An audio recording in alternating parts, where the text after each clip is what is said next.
Hey, Northwest Christian Church, our weekly update. I shared with our staff last week that I really like the way Eugene Peterson paraphrases James chapter 2, verse 17 in the Message.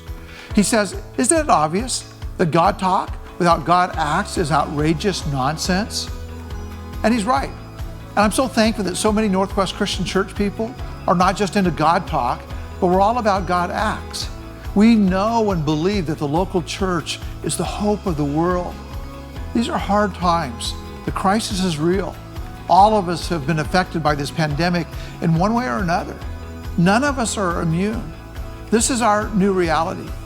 The other reality is that this is a great opportunity for the church, not our building, but our people, Christ followers. We get to be the hands and the feet of Jesus. And I'm so grateful for the way so many of you are serving and giving and donating food and supplies and checking on your neighbors. I'm thankful for those who are driving delivery trucks and stocking. Because of your generosity, we're providing food to an unprecedented number of families in and outside of the church. We've provided all kinds of diapers and baby wipes and other supplies. We've provided household items for those who are struggling. We've gifted and encouraged our frontline people. We've now hosted 4 blood drives, at least one at each of our campuses. This is part of a thank you note from the Red Cross. They gave us after just our 3rd one. In 3 days, Northwest Christian Church helped almost 450 patients receive life-saving blood. Quite an impact.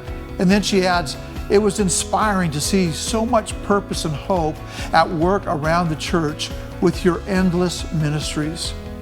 Some are giving of their financial resources at a very critical time in our community and in our church. We received several substantial gifts from families who gave over and above their tithe because they know these are challenging times for us as a church and a community. One family asked about our single moms and they wanted to pay her rent. She and her husband received a stimulus check and they're okay, so they said, we want to help and we want to bless someone who can really use it. And they know that the church is meeting needs. Her final comment, I hope other people will consider doing the same thing. I just go, wow. Hey, let's keep strong as a church during this season.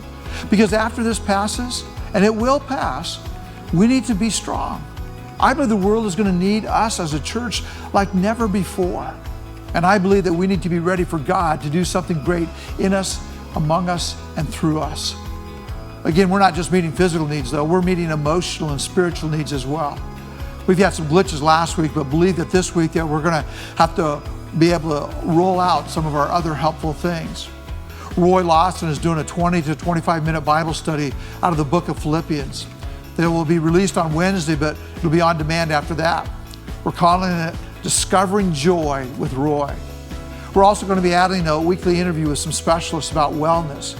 We want our people and people around us to live well. I've interviewed Dr. Michelle Shelton and she shares about stress in the midst of this pandemic. Anyone sensing some stress? Look, my hand is up as well. This will be released on Tuesdays.